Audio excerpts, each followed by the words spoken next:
Halo semua, hari ini kita akan membahas mengenai community based tourism atau wisata berbasis masyarakat. Sebelum kita memasuki materi utama, kita coba ulang kembali apa yang dimaksud dengan wisata atau tourism. Di sini ada beberapa definisi yang disampaikan. Yang pertama dari UNWTO, bahwa wisata merupakan aktivitas seseorang yang melakukan perjalanan ke suatu tempat atau dan tinggal di suatu tempat di luar lingkungannya atau di luar tempat tinggalnya. Tapi waktunya tidak lebih dari 1 tahun dengan tujuan untuk berekreasi, kemudian bisa untuk bisnis atau tujuan lainnya. Nah, kemudian ada juga dari scholar atau dari ilmuwan yang mengatakan bahwa wisata adalah suatu koleksi atau kumpulan aktivitas, kemudian pelayanan, kemudian juga industri yang memberikan pengalaman kepada pengunjung atau kepada traveler,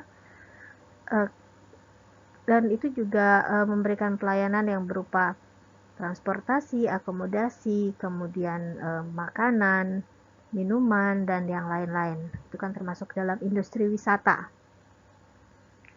Oke, kemudian ada definisi lain yang juga menyampaikan bahwa wisata merupakan sekumpulan fenomena atau sekumpulan hubungan interaksi antara wisatawan, turis, kemudian bisnis supplier, kemudian pemerintah lokal, kemudian juga masyarakat yang menjadi tuan rumah dalam suatu proses di mana mereka menjadi tuan rumah dan juga sekaligus daya tarik terhadap pengunjung atau wisatawan yang datang.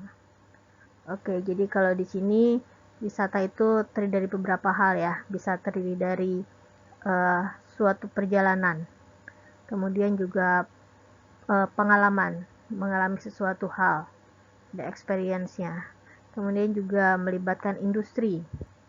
Kemudian juga melibatkan interaksi antara pengunjung atau orang yang baru datang dengan tuan rumahnya. Di sini tuan rumah bisa masyarakat dan bisa juga pemerintah. Jadi memang wisata itu merupakan sesuatu yang kompleks. Dan itu sudah disampaikan kan ya beberapa kali. Nah, setelah berbicara mengenai definisi wisata tadi, sekarang kita berbicara mengenai definisi dari community atau masyarakat. Karena di sini kita berbicara mengenai community based tourism, jadi kita harus punya gambaran mengenai apa itu tourism dan apa itu community. Di sini saya mengambil 2 definisi, tapi seperti biasa bahwa definisi dari community itu banyak. Sini hanya saya ambil 2. Yang pertama dari Wikipedia, walaupun nantinya tidak disarankan ya menggunakan Wikipedia. Di sini dikatakan bahwa community atau komunitas atau masyarakat adalah unit sosial atau suatu kelompok makhluk hidup yang memiliki kesamaan baik norma, agama, nilai yang dianut, kebiasaan atau identitas. Komunitas juga bisa share memiliki atau berbagi sense of place yang terletak di suatu tempat geografi tertentu. Jadi masyarakat yang berbagi tempat tinggal atau yang tinggal di suatu kawasan tertentu. Di sini kita bisa melihat ada masyarakat dilihat dari suatu negara, kemudian juga suatu desa, suatu kota, atau di sini neighborhood, misalnya rukun tetangga lah kalau di kita. Itu juga namanya masyarakat. Atau juga komunitas yang menempati virtual space. Jadi ada masyarakat yang memang memiliki ikatan norma atau kesamaan, tapi dia tidak tinggal di tempat yang sama, tapi lebih ke virtual di mana-mana. Tapi kayak sekarang kita ada dari ujung Papua sana misalnya sampai ke ada di Sumatera, tapi kita adalah suatu masyarakat akademik di Pasca di sini atau di di sarjana, di S1 di sini. Oke. Di sini juga dikatakan ini kalau yang definisi yang kedua ini dari Webster, dari dictionary. Dictionary itu dari kamus, gitu kan? Bahwa ini sama, the people with a common interest living in particular area. Jadi yang memiliki kesamaan yang tinggal di suatu tempat tertentu. Kemudian juga suatu kelompok orang yang memiliki karakteristik tertentu yang sama dan tinggal di tempat tertentu juga. Oke, jadi kalau di sini bisa dilihat bahwa masyarakat itu adalah sekumpulan orang yang memiliki kesamaan, baik dia sama-sama tinggal di suatu tempat atau dia sama-sama memiliki interest yang sama, sifat yang sama, itu bisa dikatakan sebagai masyarakat. Nah, yang kita bicarakan di dalam konteks community based tourism itu lebih ke local community atau masyarakat lokal atau host community atau masyarakat yang menjadi tuan rumah di mana suatu kawasan wisata itu berada. Jadi itu bisa berupa masyarakat desa di mana di dalamnya ada satu kawasan wisata, kemudian kawasan wisata tadi dikunjungi orang, nah berarti kan masyarakat itu yang menjadi lokal community-nya. Oke, jadi itu batasan yang kita gunakan. Jadi bisa berupa lebih berupa batasan geografi. Oke. Nah, ini merupakan tipologi dari wisata. Jadi wisata itu bisa dibagi menjadi beberapa tipe atau bentuk. Di sini kalau dilihat ya, kalau misalnya tipe wisata itu bisa dibagi berdasarkan pergerakan turisnya, pergerakan wisatawannya. Di sini dibagi menjadi domestik, kemudian internasional. Internasional juga menjadi inbound dengan outbound. Nanti bisa dicek sendiri itu apa artinya inbound dan outbound. Kemudian juga bisa dibagi berdasarkan purpose of visit atau tujuan kunjungan. Ada yang hanya untuk leisure, untuk rekreasi, untuk bersenang-senang, tapi juga ada yang untuk bisnis. Kemudian juga dari bisa dibagi berdasarkan aktivitas yang dikerjakan, bisa alami, kemudian budaya, kemudian aktivitas agama, keluarga, dan yang lain-lain. Kemudian juga di sini ada dikatakan ada alternative form of tourism. Jadi ada bentuk lain, kalau ini mungkin lebih ke wisata massal yang di sebelah kirinya ya. Nah, kalau alternatif itu lebih ke minat khususnya. Di sini disampaikan ada special interest tourism. Jadi memang misalnya yang suka kuliner, kemudian yang suka satwa, wildlife. Nah, kemudian juga di sini ekotourism dimasukkan ke dalam alternatif dari bentuk wisata. Kemudian juga ada agro-rural tourism. Jadi di sini lumayan banyak ya, bisa dilihat satu persatu. Dan bisa dicari juga definisinya satu persatu. Tapi itu menunjukkan bahwa wisata itu kan bentuknya bisa berdasarkan pergerakan turis tadi, kemudian bisa berdasarkan aktivitas, kemudian juga bisa berdasarkan sumber daya yang ditawarkan, kan ada nature based tourism, cultural based tourism, heritage based tourism, dan itu masih sangat banyak lagi. Ini ada beberapa tipologi lagi yang terkait dengan wisata. Di sini ada cultural tourism atau wisata budaya, wisata berbasis budaya. Kemudian marine tourism, wisata berbasis laut. Kemudian religious tourism, congress tourism, ornithology, windsurfing, sampai ke mountain tourism. Jadi kalau di sini kelihatannya pembagiannya adalah berbasis objek atau daya tarik yang ditawarkan. Nah, mungkin dari tadi masih bertanya-tanya, kemudian posisi community based tourism itu ada di mana? Apakah masyarakat yang menjadi objek utamanya ataukah bagaimana? Nah, kita lihat ya. Nah, sekarang dilihat bahwa di slide ini disampaikan bahwa wisata itu kan dengan segera kekompleksannya yang tadi disampaikan di slide yang awal tadi, itu akan menimbulkan dampak atau pengaruh. Oke, jadi di sini disampaikan bahwa interaksi dari berbagai stakeholder lingkungan manusianya dengan kawasan, dengan destinasi atau kawasan wisatanya, Jadi interaksi antara humannya dengan kawasannya akan menghasilkan dampak, baik dampak positif maupun dampak negatif. Di gambar ini terlihat bahwa dampak wisata itu dibagi menjadi 3 yang utama. Yang pertama adalah dampak ekonomi, kemudian yang kedua adalah dampak terhadap sosial budayanya, dan yang ketiga adalah dampak terhadap lingkungannya. Ini merupakan hasil dari kegiatan wisata tadi. Oke, ini ada beberapa contoh dari dampak ekonomi. Jadi ini dampak yang positifnya ada di sini ada 6 contoh. Ini baru contoh ya, masih banyak yang lainnya. Di sini disampaikan bahwa dampak positif dari kegiatan wisata itu bisa mendapatkan mata uang asing, itu yang sangat diharapkan. Makanya Indonesia sempat membuka membebaskan ada sekitar lebih dari 60 negara untuk bisa masuk ke Indonesia tanpa visa. Itu kan tujuannya untuk bisa mendapatkan mata uang asing. Nah, kemudian ini wisata juga bisa berkontribusi terhadap pendapatan pemerintah. Kemudian yang ketiganya menciptakan lapangan pekerjaan yang baru. Kemudian menciptakan balancing dalam pembayaran, jadi ada pemasukan. Kemudian dapat menstimulasi investasi infrastruktur, kemudian juga dapat berkontribusi terhadap ekonomi lokal, ekonomi masyarakat. Mungkin banyak industri-industri wisata yang muncul di masyarakat.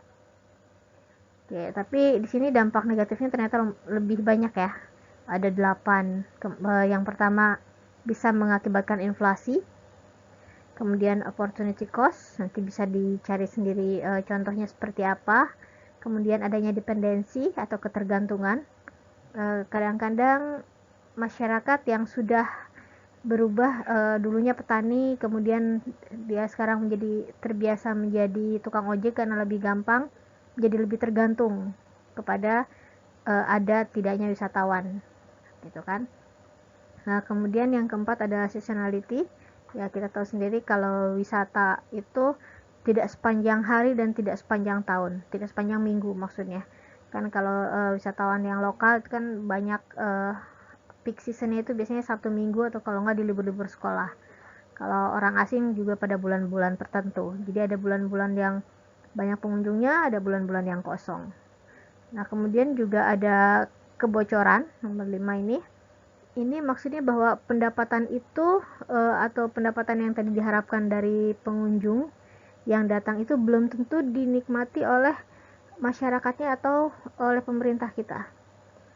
Sebagai contoh, kan ada beberapa negara, biasanya Cina itu mereka memiliki tour and travel sendiri, mereka naik pesawatnya sendiri, mereka akan makan di tempat restoran-restoran mereka sendiri, negara mereka sendiri, sehingga pendapatannya lebih banyak dinikmati oleh mereka, walaupun mereka datang ke kita, gitu kan. Jadi mereka tidak mengunjungi tadi industri-industri lokal. Yang mereka datangi adalah misalnya hotel yang memang dimiliki oleh negaranya mereka, tapi berada di sini. Nah, itu kebocoran. Jadi kan uangnya juga diperoleh atau kembali lagi ke negaranya, tidak ke kita. Nah, kemudian juga dampak negatif dari wisata itu dia bisa menciptakan enclave tourism. Enclave tourism itu semacam mungkin kalau istilah kerennya sekarang itu ada seperti bubble.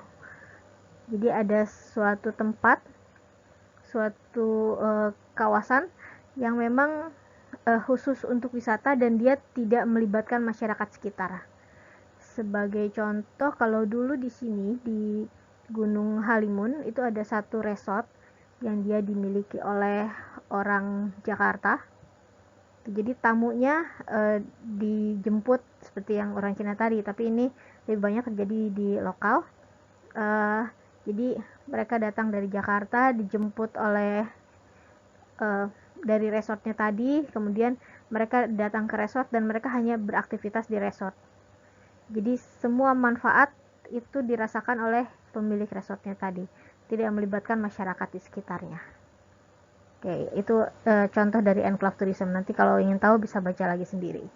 Kemudian yang ketujuh, seasonal character of jobs. Tadi yang sudah disampaikan yang nomor 4 bahwa wisata itu kegiatan yang musiman, tidak sepanjang minggu ada, tidak sepanjang tahun ada. Jadi ada pekerjaan-pekerjaan yang memang sangat tergantung kepada datangnya wisatawan. Contohnya, kalau ada yang pernah ke Gunung Gede Pangrango, ke Cipanas, itu warungnya kalau pada weekday, Senin sampai Jumat, itu hanya sebagian kecil yang buka. Toko souvenir, toko sayuran, dan yang lain-lain. Tapi kalau weekend, itu hampir semua buka. Nah itu mereka tergantung kepada datangnya pengunjung. Itu seasonal character of jobs. Kemudian yang ke-8 juga bisa menimbulkan adanya prostitusi. Ya itu apa namanya, sebab-sebab kemudian misalnya pengemis dan yang lain-lain. Itu adalah akibat negatif dari wisata. Ini dampak terhadap sosial dan budaya masyarakat. Jadi di sini kalau lihat dari dampak positifnya ada 1, 2, 3, 4, 5, 6, 7, 8, 9, 10, 11, 12. Ada 12. Dampak negatifnya 1, 2, 3, 4, 5, 6 sama ya, 12. Ini contoh juga, jadi mungkin masih banyak yang lain. Bahwa di sini disampaikan bahwa dampak terhadap sosial budaya, dampak positifnya itu bisa meningkatkan image kawasannya. Jadi kawasan yang dulunya tidak dikenal menjadi terkenal. Kemudian dengan terkenal kan bisa menjadi kebanggaan. Kemudian ini juga ini ada salah ketik bahwa bisa menjadi pendidikan sebenarnya kebudayaan yang lain itu seperti apa sih. Kemudian bisa memahami budaya yang lain seperti apa, bisa bertemu dengan banyak orang yang menarik, banyak orang yang baru. Kemudian juga bisa meningkatkan infrastruktur, tadi yang di ekonomi juga sudah disampaikan ya. Kemudian juga banyak tempat belanja. Kemudian adanya kesempatan untuk berekreasi. Kemudian bisa meningkatkan quality of life atau kualitas kehidupan atau kesejahteraan. Kemudian juga bisa mengkonservasi gedung-gedung yang lama, gedung-gedung bersejarah. Kemudian juga bisa meningkatkan fasilitas budaya yang dulunya mungkin tidak terlihat atau tidak terperhatikan, tapi dengan adanya wisatawan yang datang dan mereka tertarik dengan kebudayaan, kemudian menjadi dipelihara kembali, diperbaiki kembali. Nah, tapi di sini juga banyak juga negatifnya, bisa kehilangan identitas budaya. Ini yang sangat banyak terjadi pada saat ini. Jadi biasanya suatu tempat yang dulu atau masyarakat yang memegang kebudayaan lama, tapi kemudian banyak orang luar yang datang dan mereka melihat, mereka merasa bahwa oh budaya orang luar itu lebih bagus, kemudian mereka mengikuti. Ya, contohnya mungkin bisa dilihat dari cara berpakaian, cara berbicara. Ya, itu kan kalau dulunya mungkin masih menggunakan bahasa daerah, tapi kalau sekarang malu pakai bahasa daerah, lebih suka pakai bahasa Indonesia atau pakai bahasa asing, misalnya begitu. Kemudian bisa meningkatkan kejahatan, kemudian berkurangnya rasa respect terhadap budaya yang kita miliki, karena tadi dipikirnya budaya kita lebih tidak bagus dibandingkan budaya orang lain. Kemudian harga tanah meningkat karena banyak yang datang. Mungkin kalau ada yang di dekat kawasan wisata nanti bisa ngecek. Contohnya kalau di Bogor ini harga tanah di Cianjur yang dekat Cipanas atau dekat Gunung Gede Pangrango itu harganya lebih tinggi. Nah, kemudian adalah di sini cultural clash due to the difference. Jadi kan apapun orang visitor atau turis itu kan orang luar datang ke kawasan yang masyarakatnya punya budaya sendiri, ada perbedaan mungkin menimbulkan konflik dan yang lain-lain. Kemudian dan masih banyak di sini. Nanti bisa dilihat ya. Ini dampak wisata terhadap lingkungan. Memang di sini yang ditampilkan hanya dampak yang negatifnya saja.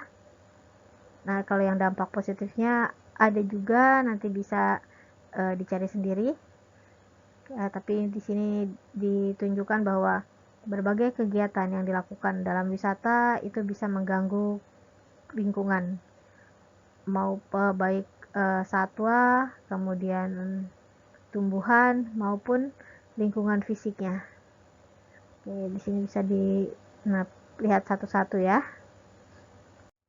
Nah, sebenarnya apa hubungannya dari dampak tadi terhadap community based tourism atau pengembangan wisata berbasis masyarakat? Dampak-dampak yang tadi, terutama yang negatif, itu banyak dirasakan oleh masyarakat lokal, host community, atau masyarakat yang menjadi tuan rumah atau yang berada di dekat atau di sekitar kawasan. Dan itu terjadi misalnya terutama untuk dampak ekonomi dan sosial budaya, itu karena masyarakat lokal itu sebagian besar mereka hanya menjadi objek atau kemudian menjadi pegawai atau hanya menjadi pelaksana atau pesuruh dari kegiatan wisata. Sedangkan yang menjadi pemilik atau pengelola atau yang punya power, wewenang yang lebih tinggi dalam pengelolaan atau pengembangan wisata tadi umumnya adalah orang luar, dan itu fenomena yang sangat umum terjadi di banyak tempat, dan itu mengakibatkan dampak negatif lebih banyak dirasakan oleh local people, oleh masyarakat. Sedangkan prinsip dari sustainable tourism atau dari pengembangan wisata itu adalah adanya balancing antara sosial, ekonomi, dan environment, terutama di masyarakatnya, di masyarakat lokalnya, karena apapun mereka yang paling dekat dengan kawasan, mereka yang sebenarnya memiliki hak yang lebih besar untuk ikut serta dalam mengelola kawasan tadi. Nah, hal itulah yang memunculkan adanya kebutuhan untuk community based tourism atau wisata berbasis masyarakat. Nah, mengapa community based tourism? Kenapa konsep ini yang diharapkan untuk dapat diterapkan? Karena bisa dilihat bahwa untuk mencapai sustainability atau keberlanjutan, ini harus ada keberlanjutan pada lingkungannya, pada ekologinya. Jadi bahwa kawasan ini tetap lestari agar bisa dijadikan sebagai kawasan wisata untuk waktu yang lama. Kemudian juga ada keberlanjutan atau sustainability dalam terutama dalam ekonominya. Dan ini yang diharapkan bisa dihasilkan dari penerapan community based tourism. Bagaimana caranya? Nanti bisa kita lihat lagi selanjutnya. Nah, ini gambaran singkatnya bahwa wisata itu menimbulkan dampak terhadap berbagai pihak, terutama salah satunya adalah local community atau masyarakat lokal. Dan masyarakat lokal berdasarkan hasil penelitian itu sebagian besar mengalami dampak negatifnya. Ya, sehingga dibutuhkan adanya suatu bentuk wisata yang dapat memberikan dampak yang optimum, dampak positif yang optimum untuk lokal community-nya. Tadi seperti yang disampaikan di slide sebelumnya bahwa sebagian besar timbulnya dampak negatif itu karena level atau tingkat partisipasi masyarakatnya. Yang tadi disampaikan bahwa sebagian besar masyarakat itu hanya berperan sebagai objek atau pesuruh atau pelaksana atau pekerja dari orang luar. Orang luar yang memiliki kekuatan atau yang memiliki power yang lebih tinggi di dalam pengelolaan dan pengembangan kawasan tadi. Nah, hal itulah yang mendasari munculnya atau keinginan untuk membentuk tadi wisata yang bisa memberikan dampak positif yang optimum bagi masyarakat lokal. Maka muncullah community based tourism. Jadi wisata berbasiskan masyarakat. Jadi di sini kita tidak berbicara seperti nature based tourism atau wisata yang objek utamanya adalah alam, tapi kita berbicara bahwa wisata di sini dikembangkan dengan ide-ide dan segala macamnya itu berasal dari masyarakat. Definisinya nanti bisa kita lihat di slide setelahnya. Setelah ini kalau dilihat dari teori, ini community participation level atau tingkat partisipasi masyarakat dalam suatu kegiatan pembangunan. Ini kita bisa terapkan dalam wisata juga. Ini saya hanya mengambil dari satu teori dan masih banyak yang teori yang lain terkait public participation, atau mungkin banyak juga yang sekarang istilahnya dengan menggunakan community involvement atau keterlibatan masyarakat, atau ada juga yang menyampaikan terkait dengan community empowerment atau pemberdayaan masyarakat. Nah, di sini kalau menurut teorinya Arnstein, ini di sini ada 8 tingkat partisipasi masyarakat. Yang paling atas itu ada citizen control, atau masyarakat yang memegang kontrol atau yang memegang power atau wewenang atau kekuasaan yang besar di dalam kegiatan pembangunan.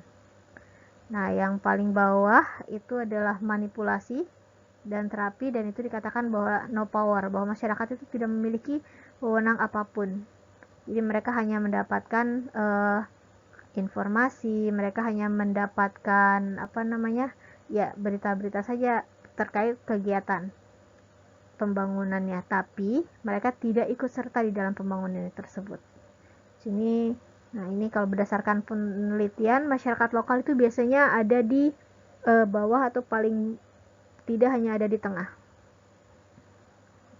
Di konsultasi informing itu hanya diberikan informasi saja. Ini untuk definisi dari partisipasi ini bisa dilihat sendiri ya di dalam jurnal atau di dalam buku.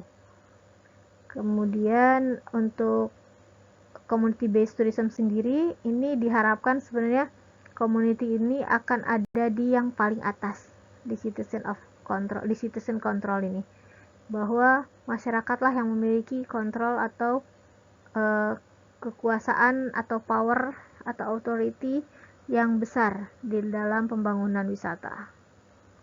Nah, setelah tadi kita bicara mengenai tingkat partisipasi masyarakat di dalam pembangunan, yang itu terkait dengan konsep dari community based tourism atau wisata berbasis masyarakat ini. Nah, di sini dapat dilihat definisi dari community based tourism. Ini definisinya berdasarkan ASEAN Community Based Tourism Standard 2016. Mungkin nanti bisa dicari definisi yang lain berdasarkan scholar atau dari lembaga yang lain. Nah, tapi kalau menurut ASEAN standar, community based tourism itu adalah aktivitas wisata yang dimiliki oleh masyarakat, yang dilaksanakan oleh masyarakat, yang dikelola atau dikoordinasikan pada level masyarakat, yang berkontribusi terhadap kesejahteraan masyarakat tadi. Oke, yang di sini diharapkan dengan mendukung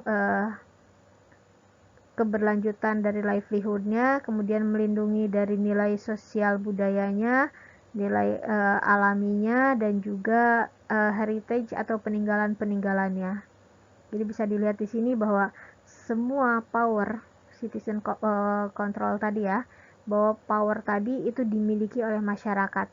Mereka yang berinisiatif diharapkan, mereka yang memutuskan, mereka yang mengelola, mereka yang melaksanakan dengan berdasarkan kepada kondisi yang mereka miliki, agar dampak positifnya yang dapat dicapai lebih tinggi. Itu definisi dari CBT. Ini diagram singkatnya dari apa itu community based tourism. Jadi local community itu yang memiliki dari pengembangan wisata tadi. Jadi ada ownership-nya, kemudian yang mengelola dan juga yang mengontrolnya. Semua dilakukan oleh masyarakat lokal. Oke, baik terhadap produknya, proyeknya, kegiatannya, dan yang lain-lain.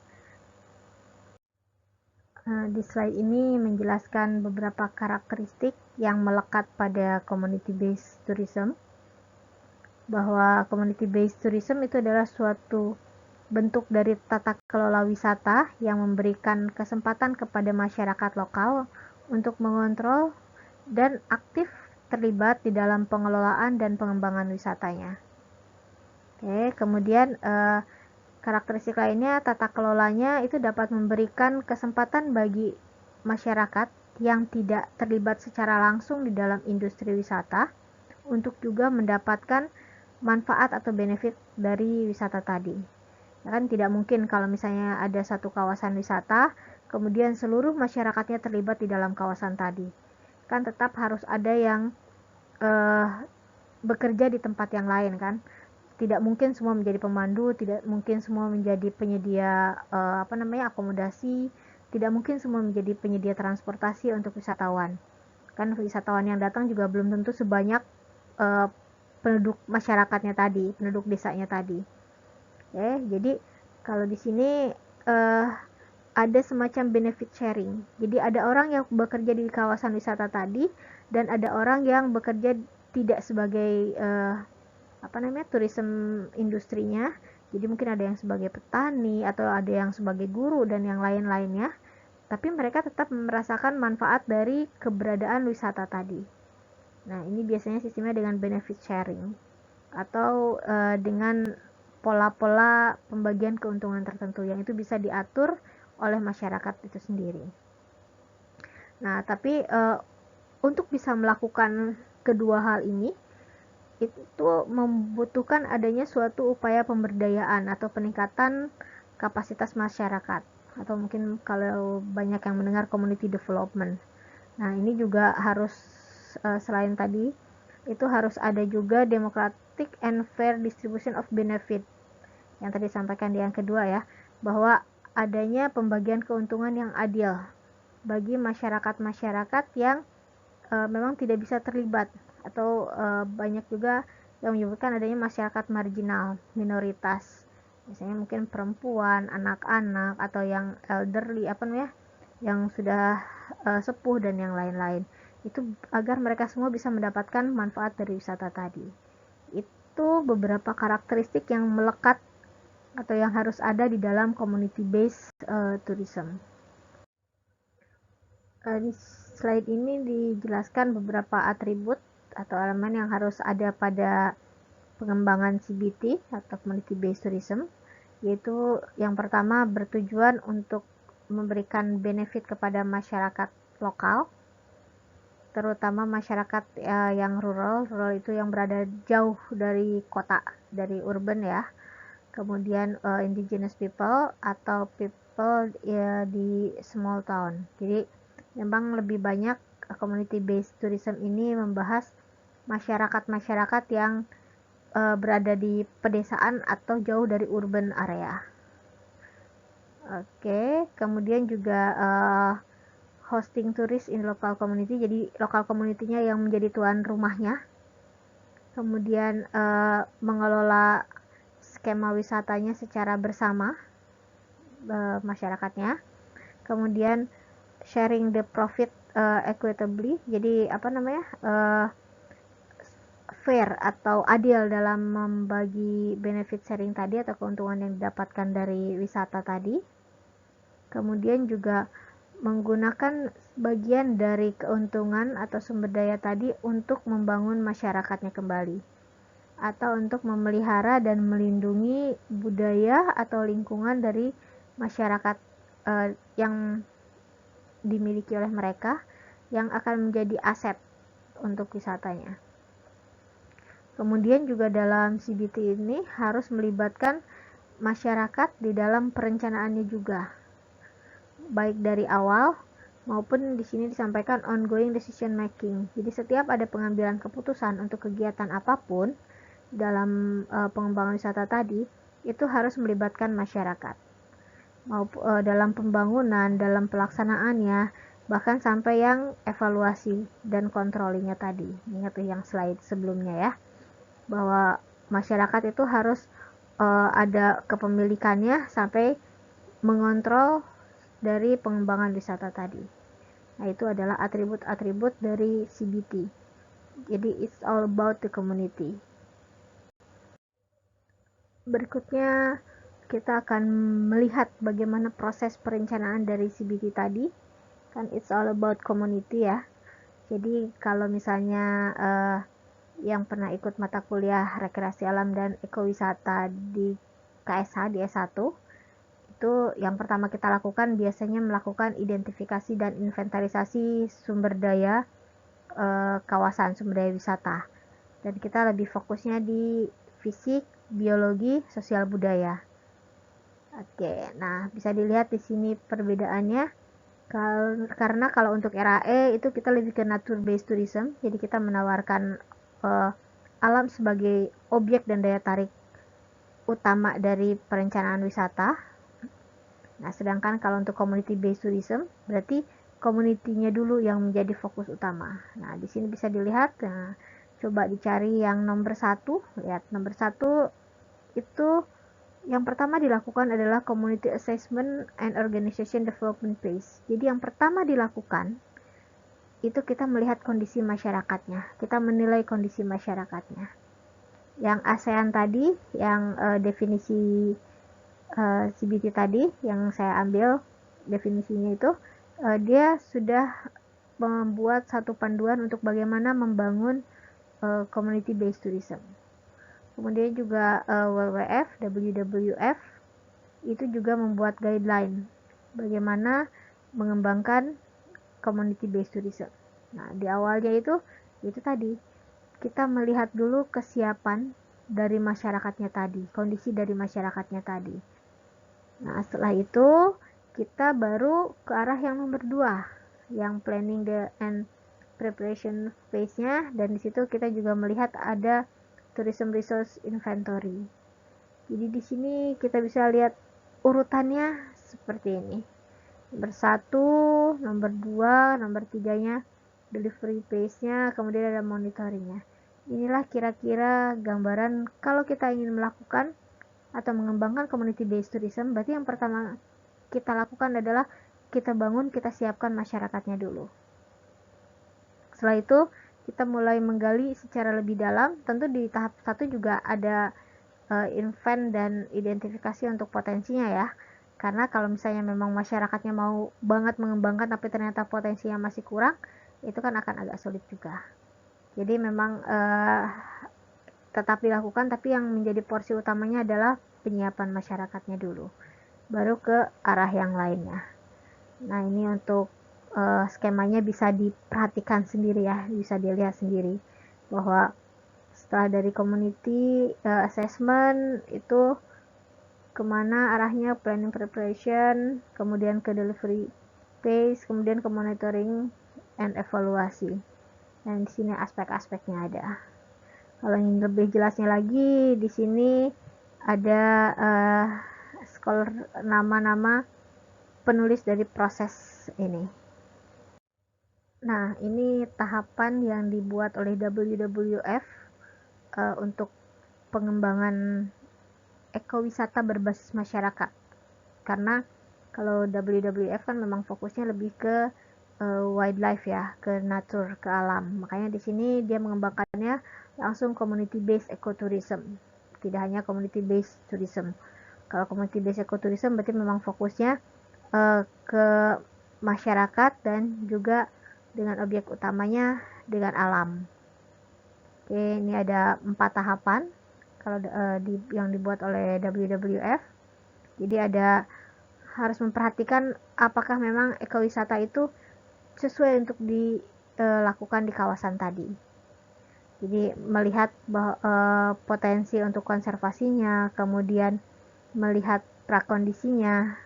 Prakondisi ini kondisi masyarakatnya, kemudian kondisi kawasannya juga, kemudian juga mengadaptasi pendekatan yang terintegrasi semuanya. Lumayan ya. Kemudian juga setelah dirasakan, oh oke, kawasan itu sesuai, kalau misalnya ingin rincinya bisa dilihat di guideline-nya ya. Setelah bahwa kawasan ini sesuai atau mungkin untuk dilakukan pengembangan community based ecotourism ini, baru kemudian merencanakan ecotourism tadi bersama masyarakat dan stakeholder yang lain. Jadi sudah langsung terintegrasi, berkolaborasi semua pihak yang terkait. Kemudian juga membangun project yang memang memungkinkan, gitu kan. Di sini dilihat dari marketnya, kemudian juga dilihat dari produknya, apakah produknya berkualitas atau tidak. Kemudian juga memperkuat keuntungan untuk masyarakat dan lingkungan. Jadi bisa dilihat bahwa di sini semuanya itu terkait dengan masyarakat. Oke, jadi bahwa masyarakat memegang peranan yang sangat penting dalam pengembangan wisata ini. Itulah inti dari community based ecotourism menurut WWF. Oke, berikutnya kita akan membahas beberapa faktor yang akan menjadi faktor pemungkin. Ini enabling faktor, jadi yang faktor-faktor yang harus ada agar community based tadi bisa berjalan. Oke, kalau misalnya tidak ada bagaimana? Berarti kalau tidak ada, kalau memang itu akan dikembangkan menjadi suatu community based tourism, maka faktor-faktor itu perlu diciptakan atau perlu ditingkatkan kalau misalnya masih kurang. Di sini dilihat yang pertama, the community is already well organized and cohesive. Jadi masyarakat itu diharapkan sudah memiliki struktur organisasi atau keorganisasian yang memang sudah kuat, dan kemudian juga kohesif atau akrab. Kembali lagi ke modal sosial ya, kohesi itu seperti apa. Kemudian juga kondisinya bahwa setiap anggota masyarakat, wanita, pria, kemudian juga anak muda, itu terlibat dalam decision making process, dalam pengambilan keputusan, dan juga dalam pengelolaan finansial yang terkait dengan pengembangan wisata tadi. Jadi tidak ada satu kelompok pun, tidak ada anggota masyarakat yang tersingkirkan atau yang tidak bisa ikut serta dalam pengambilan keputusan. Semuanya harus terlibat. Tapi tentu saja kalau misalnya kelompok masyarakatnya ada 2.000 orang, misalnya kan desanya ada 2.000 orang, kan tidak mungkin 2.000-2.000-nya ya. Tapi berarti ada perwakilan-perwakilan dari setiap kelompok masyarakat tadi. Tidak hanya para bapak saja, tapi juga ada perwakilan dari para ibu-ibunya. Ada perwakilan dari, misalnya kalau di kita ada karang tarunanya, dari anak mudanya. Atau kalau misalnya terdiri dari berbagai ethnic group, berarti ada perwakilan dari setiap ethnic groupnya. Kalau ada berbagai kelompok agama, berarti ada perwakilan dari setiap kelompok agamanya. Jadi tidak ada seorang atau suatu kelompok pun yang tertinggal dalam pengambilan keputusan. Oke, kemudian ini juga memang sulit ya kalau dibayangkan dan dilaksanakan. Nah, kemudian yang ketiga juga yang menjadi enabling faktornya adalah kepemilikan lahan dan sumber daya lainnya harus jelas itu punya siapa. Jadi tidak ada yang, misalnya tidak ada tanah sengketa lah. Kalau tanah sengketa kan nanti kalau misalnya pengembangan wisata itu tidak jadi ya tidak masalah, tapi kalau misalnya dia berkembang dan bagus ya ujungnya akan bersengketa juga, gitu kan. Nah, kemudian ada bottom up desire. Jadi untuk desainnya, untuk struktur pengelolaannya, struktur manajemennya itu bottom up atau berasal dari masyarakat. Oke, kemudian juga pengambilan keputusan itu dibuat oleh community berdasarkan di sini based on informed choice of impact, option, risk, and outcome. Ini maksudnya bahwa mereka bisa mengambil suatu keputusan setelah mereka tahu bahwa keputusan itu akan berdampak seperti apa, dan mereka tahu bahwa mereka punya beberapa alternatif keputusan, alternatif kegiatan. Kemudian mereka sudah paham resikonya apa jika mereka mengambil suatu keputusan dan hasilnya apa. Makanya mereka sudah informed choice. Jadi pilihan itu sudah berdasarkan informasi yang jelas, yang lengkap. Oke, bukan hanya ya kadang-kadang kan cuma nanti milih yang ini ya, tapi tidak dikasih tahu kalau milih ini resikonya seperti ini. Kalau kegiatan ini berarti akan menghasilkannya seperti ini. Kan kadang-kadang tidak tahu seperti itu. Masyarakat hanya tahu kita bangun jalan ya, biar lalu lintasnya lancar. Tapi tidak disampaikan bahwa dengan membangun jalan itu banyak orang yang masuk ke desa mereka. Itu tidak disampaikan resikonya seperti itu. Oke, kemudian juga di sini high participation level tadi sudah disampaikan bahwa untuk community based tourism bahwa memang diusahakan kalau memungkinkan itu citizen control. Tapi kalau misalnya tidak, setidaknya masyarakat memiliki porsi yang besar di dalam pengembangan wisatanya. Kemudian juga tidak hanya berpikir mengenai menghasilkan pendapatan, tapi juga memikirkan bagaimana bisa melindungi kawasannya mereka dan bisa belajar dari pengembangan wisatanya tadi. Kemudian juga di sini yang berikutnya adalah bahwa kegiatan pengembangan didukung dengan adanya mekanisme pemasaran yang baik. Jadi tetap semua kegiatan itu ada mekanisme yang jelas. Ini beberapa enabling faktor lainnya, banyak ya yang harus dipenuhi ternyata, tapi memang untuk bisa membangun suatu governance atau tata kelola pengembangan wisata yang baik memang banyak sekali yang dibutuhkan. Nah, selain hal-hal yang tadi di sini ada strong plan for expansion. Nah, kemudian di sini juga and to limit visitor number. Jadi mempunyai master plan yang jelas. Kalau misalnya mau diperluas atau mau dikembangkan itu seperti apa. Tidak dipikirkan nanti gimana nanti saja, itu tidak. Sudah mulai dipikirkan dari awal. Ada master plan yang jelas. Di sini juga sudah ada pengelolaan pengunjungnya. Di sini ada limit visitor number.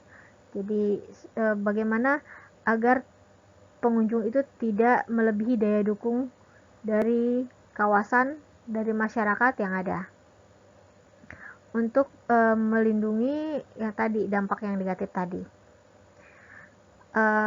Kemudian di sini juga dibutuhkan ada kerjasama yang erat, baik dengan lokal NGO maupun dengan pemerintah, baik pemerintah lokal maupun stakeholder yang lainnya. Oke, kemudian pendekatan pengelolaan yang dilakukan itu harus sesuai dengan kondisi dari masyarakatnya. Tidak, kalau di sini not just import from other context. Jadi kadang-kadang kita melihat, manajemennya bagus nih kalau di negara ini, kita terapkan di sini akan berhasil. Tidak juga. Itu akan tergantung dari kondisi masyarakatnya itu sendiri seperti apa. Jadi lebih baik mengambil pengetahuan tradisionalnya, kearifan tradisionalnya untuk pengembangan wisata tadi. Oke, kemudian juga community based tourism ini diharapkan tidak hanya menjadi strategi utama untuk pengembangan masyarakat, tapi hanya bagian dari community development strategy. Oke, jadi ini bukan wisata itu bukan yang utamanya, hanya bagian dari peningkatannya tadi. Kemudian juga di dalam CBT diperlukan adanya edukasi kepada pengunjung mengenai nilai-nilai budaya atau nilai-nilai sumber daya yang ada di kawasan. Di sini juga harus jelas zona yang untuk para wisatawan itu yang mana, dan untuk yang terlarang untuk pengunjung itu yang mana, yang terkait dengan zonasi kawasan. Oke, kemudian yang ini, yang dari good existing infrastructure, ini yang sudah biasa. Dan ini biasanya yang paling banyak dibahas orang. Oke, kalau tadi kita berbicara mengenai enabling factor atau kondisi pemungkinnya, nah di sini kita bicara barrier atau hal-hal apa saja yang bisa menghambat adanya pengembangan community based tourism di suatu kawasan. Ya, ini tentunya kebalikan dari yang tadi ya. Misalnya tadi kan kalau yang di enabling factor itu semua kelompok masyarakat itu terwakili, kemudian hubungannya erat, kohesif. Nah, kalau di sini yang menjadi barrier kalau misalnya mereka terfragmentasi atau tidak terorganisir dengan baik. Jadi pria, wanita, anak muda, sesepuh itu mereka tidak memiliki kohesivitas atau modal sosial yang kuat. Kalau kita bicara modal sosial yang kuat ya. Kemudian juga pengambilan keputusan itu hanya pada orang-orang tertentu. Padahal kan diharapkannya semua terlibat. Nah, kemudian tadi juga sudah dijelaskan adanya land and resource dispute atau berantem memperebutkan lahan atau sumber daya. Ini punya siapa, ini punya siapa. Tidak ada kejelasan kepemilikan, itu juga bisa menghambat karena malah akan jadi konflik. Nanti kalau misalnya apalagi kalau berhasil. Kemudian tadi kalau di atas diharapkan adanya bottom up. Nah, kalau di sini pengambilan keputusan itu top down atau ada di orang-orang tertentu saja yang biasanya punya power lebih kuat. Bisa pemerintah pusat, atau bisa orang luar, bisa NGO luar, bisa stakeholder yang lain, tapi yang jelas bukan masyarakat. Nah, itu yang tidak bisa. Kemudian juga pengambilan keputusan itu tidak berdasarkan informasi yang kuat atau yang jelas. Jadi hanya berdasarkan misalnya hanya dipengaruhi keputusannya begini ya. Nah, tanpa diberitahu resikonya seperti apa. Kemudian juga partisipasinya semakin berkurang atau hanya rendah. Kemudian drivernya atau yang mendorong untuk pengembangannya benar-benar hanya aspek finansial saja. Nah, ini yang banyak terjadi, bahwa masyarakat ingin mengembangkan wisata karena tujuan utama mereka ingin mendapatkan uang. Padahal kalau misalnya itu yang menjadi driver utamanya, maka pengembangannya akan menjadi sulit untuk menjadi sustainable. Kemudian juga marketingnya salah atau tidak bagus mekanismenya. Itu juga akan menjadi barrier. Ini barrier berikutnya, bahwa masyarakat berpikir bahwa mereka hanya mengharapkan turis itu datang, kemudian duduk manis, kemudian uang itu akan masuk tanpa ada master plan yang jelas ke depannya seperti apa. Mereka hanya berpikir, dan itu juga yang banyak terjadi, walaupun mungkin konsepnya community based, bahwa inisiatif itu berasal dari masyarakat, tapi masyarakat hanya berpikir tadi yang finansial keuntungannya saja. Jadi mereka hanya berpikir, oke, kita bangun satu kawasan yang bisa mengundang banyak orang yang datang, uang masuk, tanpa berpikir nanti efeknya seperti apa di masa depan. Oke, jadi daya dukungnya seperti apa itu tidak difikirkan, master plan-nya seperti apa itu tidak difikirkan. Yang difikirkan itu hanya uangnya banyak masuk, dan itu akan menyebabkan walaupun konsepnya CBT berasal dari masyarakat, tapi dampaknya lebih banyak negatifnya. Nah, kemudian dibangun melalui external funding mechanism, jadi mekanisme keuangan dari luar, karena ya kita sadar bahwa kalau misalnya kita mendapatkan dana dari luar, maka kita harus mengikuti tujuan dari pemberi dana tadi, bukan dari tujuan utama kita. Nah, itu yang memang dicegah. Oke. Kemudian di sini disampaikan, the CBT venture is seen as a one size fits all. Jadi orang berpikir ada satu konsep itu cocok untuk diterapkan di mana saja, padahal tidak.